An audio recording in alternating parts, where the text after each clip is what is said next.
Hi guys, welcome back to another video and to the Eastman T59V. So I have had this guitar now, it'll be 2 years in November, so what's that, like 20 months or something like that. And I thought I'd revisit this because in my other Eastman videos there are quite a few people that say, you know, they might be great when they're brand new and they kind of lull you in, but what are they like longer term? You know, do the fret wire hold out? Does the finish hold out? All of that sort of stuff. So I thought it would be worth, given that I've used this basically every day for over a year and a half, it'd be worth kind of revisiting it. But before we get over some of the things I've changed and given it a look over, it's worth just kind of trying to get across why I love the sound of this guitar so much, because for me it has just become the most reactive, inspiring guitar that I've ever owned, and it's by far my favourite guitar that I've ever owned as well. It just, there's all the sounds that I love in it and more with the way you play, like just going onto the bridge pickup, fully wound out, we have got a little bit of drive on.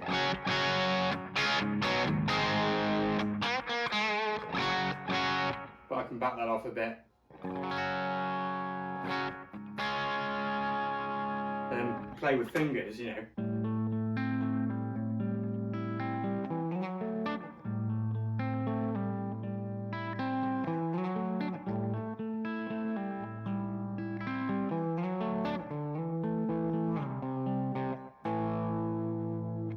And even where you pick, now I'm not saying that that's not the same on every guitar, but this is the guitar that's shown me and that continues to show me that just by picking in different places, you know, we'll leave the bridge where it is, pick right near the bridge,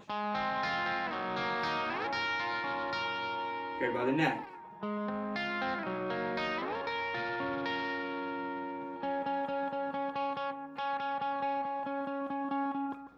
same thing on the neck pickup.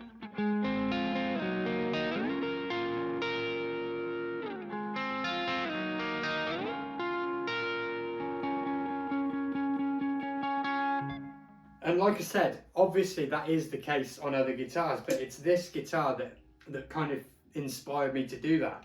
And I think when you invest in an instrument, a significant price and stuff, that is, I think, what you're looking for from it.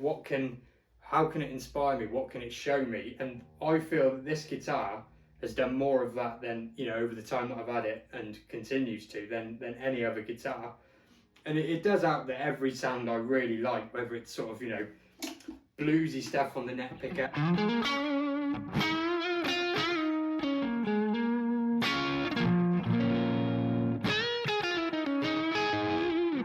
or Oasis, Foo Fighters, that sort of stuff.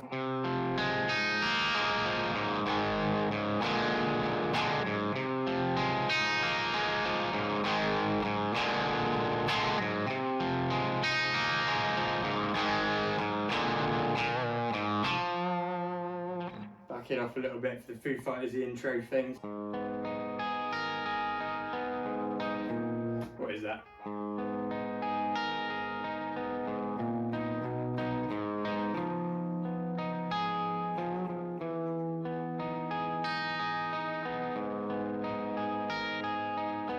And I just feel that all of the sounds that I really, really like are in this, and not in a Stratocaster or a Telecaster.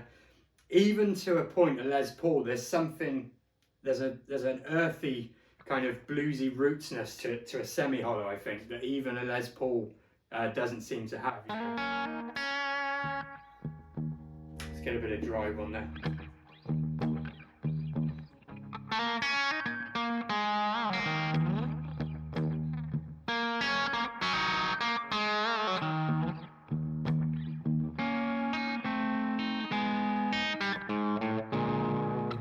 Playing everything a little bit off the cuff here, but hopefully you can kind of see what I mean. So again, 18 months later, I love the guitar even more, even though, if you remember, it did arrive with, you know, some QC issues, which I wasn't overly impressed with. But let's kind of take a closer look at the guitar, of how it's kind of held up over the time. So finish wise, obviously this was when they were still doing some aging to the finish, so you get things like hopefully you can see that there on the back, It was the varnish finish at the time. Now this, you know, with all the sort of unique bits of aging that feel great, this has now gone on the modern versions, and I won't get into that too much, but I feel that these are always going to be the more desirable ones, you know, because onto the neck there as well.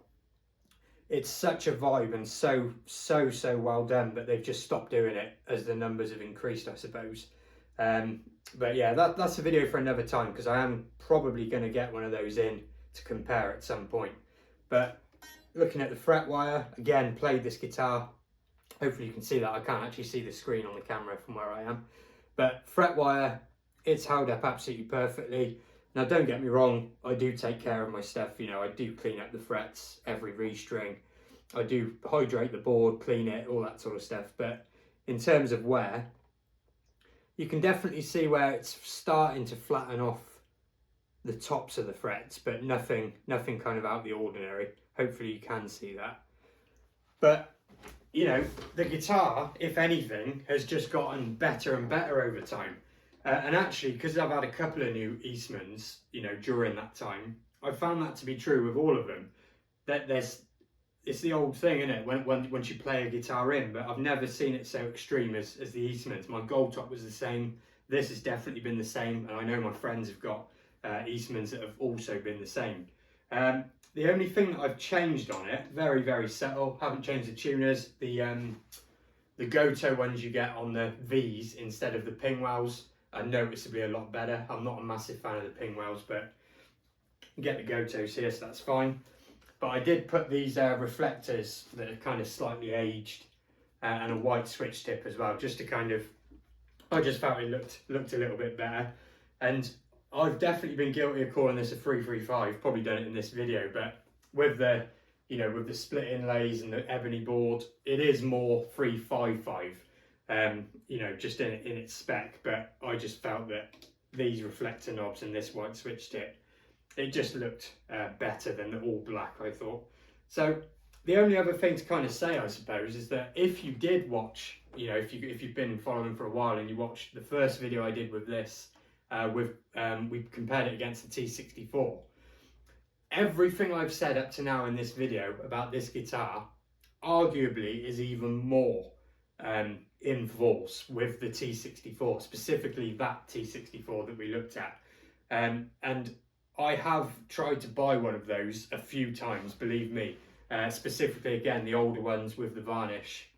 Haven't got one yet, but my friend still does own that T64 from that video. And that to me is everything this has, everything that I've come to like in this guitar, but even more. So I am absolutely still going to try and get hold of one of those. But yeah, just in general, you know, nothing but even more positive things to say about this guitar, you know, coming up to 2 years later. So hopefully you enjoyed this little recap, and I will see you again very soon. By the way, all of the kind of pedals had a little bit of slap back and the spring reverb. This board has changed substantially over the last sort of couple of months while I've not been uploading much. So if you do want to see a deep dive of the pedal board as it is now, the main pedal board, then let me know down below. But other than that, I will catch you again very soon, and thank you for watching.